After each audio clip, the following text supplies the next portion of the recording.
Assalamualaikum warahmatullahi wabarakatuh. Di pertemuan kali ini kita akan membahas tentang MongoDB. Nah, di pertemuan sebelumnya kan kita sudah membahas tuh MongoDB yang versi CLI-nya. Nah, sekarang kita akan mencoba untuk menggunakan MongoDB tapi versi GUI-nya.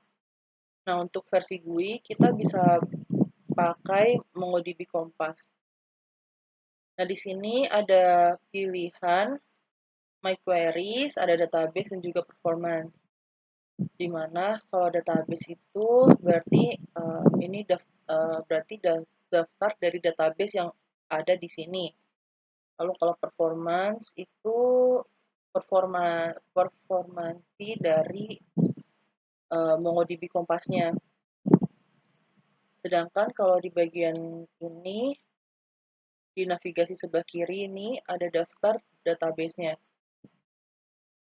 Nah, untuk menambahkan database baru, kita bisa menggunakan tanda plus di sini, atau bisa ke bagian database, terus create database. Nah, misalkan kita mau bikin database-nya pertemuan 7 gitu ya. Nah, terus collection name-nya itu misalkan mahasiswa. Get. Nah, di sini akan langsung muncul pertemuan 7.mahasiswa.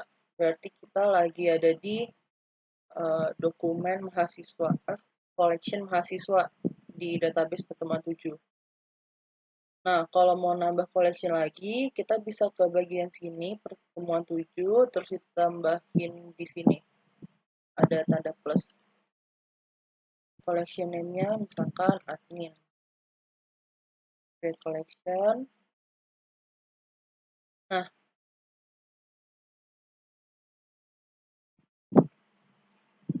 di sini udah ada nih collection admin dan juga collection mahasiswa. Misalkan di collection mahasiswa, saya mau nambahin data. Bisa di add data ini, dan juga insert dokumen.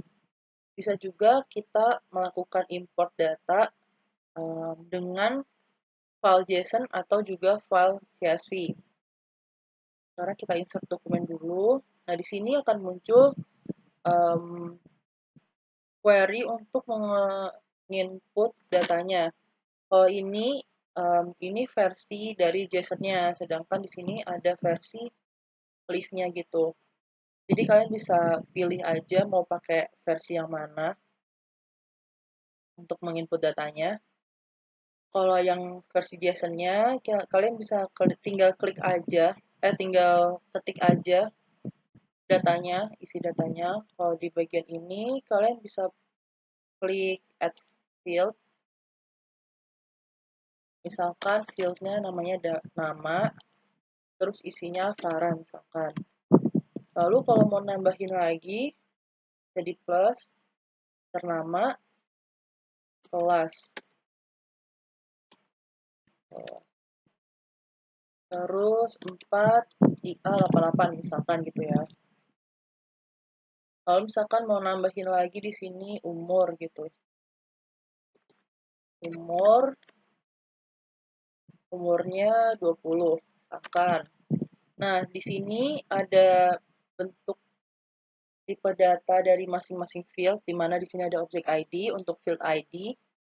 Lalu ada nama, ada string untuk nama, string untuk kelas, dan juga string untuk umur. Kalau misalkan mau diganti, misalkan nih di umur kita mau ganti jadi integer, tinggal diklik aja stringnya, tulisan string ini, terus kalian ke bagian integer gitu ya. Insert. Oke, nah ini ada data baru yang sudah kita input. Nah, kalau mau nambah lagi, bisa ke sini lagi, insert dokumen, atau bisa juga kalian menggunakan, di sini ada clone dokumen.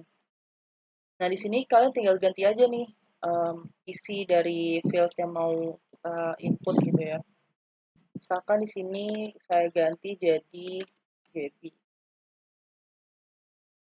Terus Saya tambahin uh,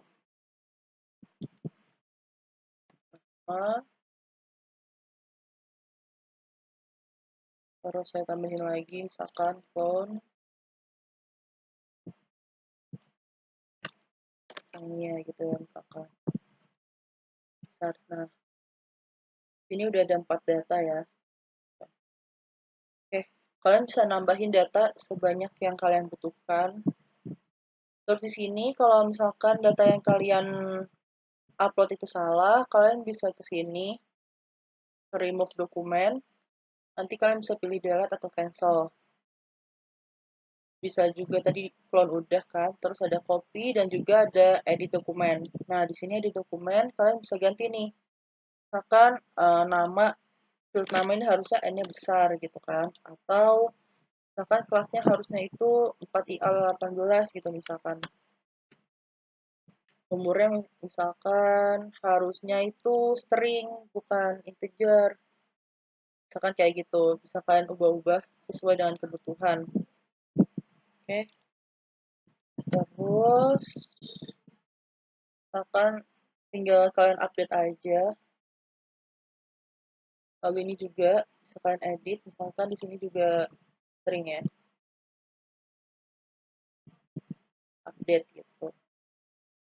Nah, di sini kan ada dokumen, ada aggregation, ada skema, explain plan, ada indexes, dan juga validation. Kalau di aggregation itu, di sini kita bisa melakukan manipulasi data. Misalkan nih, tadi add stage dulu kan, terus kita buat dulu dokumennya.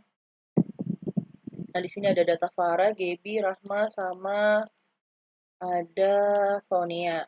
Nah, di sini kalian pilih aja mau ngelakuin apa. Misalkan ada add fields, ada bucket auto, dan lain-lain. Nah, di sini bisa misalkan nih mana ya? Match gitu kan. Match itu digunakan untuk memfilter dokumen. Oke, misalkan kita pencet ya. Query-nya kita masukin nih. Misalkan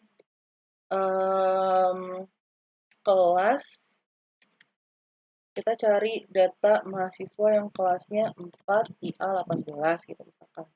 Maka di sini yang muncul adalah nama Farah aja, datanya si Farah. Kalau misalkan 4IA88 berarti yang muncul ada Gaby, Rahma, dan juga Faunia. Misalkan gitu ya. Nah, misalkan umur. Kita ganti ya, umur gitu misalkan. Umur 20. Nah, maka di sini yang muncul adalah Farah dan juga Gaby. Sedangkan kalau misalkan kita ganti nih tanpa petik gitu ya, maka yang muncul adalah Rahma dan juga Faunia. Gitu. Nah, di sini juga bisa melakukan lookup, di mana lookup ini digunakan untuk melakukan join antara dua collection. Nah, join antara dua collection ini maksudnya seperti di pertemuan yang sebelumnya itu, kita bisa melakukan inner join, outer join, um, outer right join, sama outer left join. Kayak gitu. Lalu di sini ada skema, di mana di sini terdapat informasi mengenai tabel mahasiswanya. Ini ada ID, di mana ID yaitu objek ID dia itunya. Nah, ini pembuatan database, pembuatan collection ini ada di hari Rabu pada jam 11 gitu.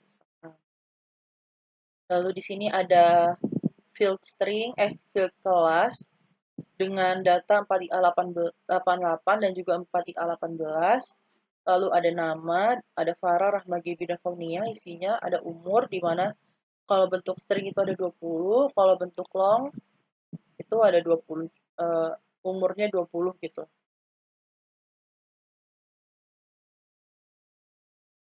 Oke, lalu dia ada explain plan, di mana ini digunakan untuk mengevaluasi performance dari query yang kita gunakan. Tuh, nah akan muncul seperti ini nanti, di mana ada dokumen yang di return, dan ada dokumen yang di examine, yaitu sebanyak 4 masing-masing. Lalu ada indexes, ini untuk memberitahu size-nya, ada usage-nya, since kapan, properties-nya unique, tipenya juga regular. Ada validation. Nah, validation ini digunakan untuk menambahkan rules ke dalam database yang kita buat gitu. Misalkan nih ya, sini kita tuh kita wajib menginput data nama dan juga kelas. Kalau misalkan kita salah input gitu ya, atau kita misalkan lupa nih input nama kelas gitu, nanti outputnya kalau misalkan kita add data gini ya, udah kita klik gitu, udah kita ketik, maka nanti akan muncul invalid gitu karena tidak sesuai dengan validasi yang udah kita buat. Nah, di sini validation action-nya kan error nih. Gitu. Atau bisa juga kayak warning. Ada validation levelnya bisa stretch, moderate, atau di off-in. Gitu.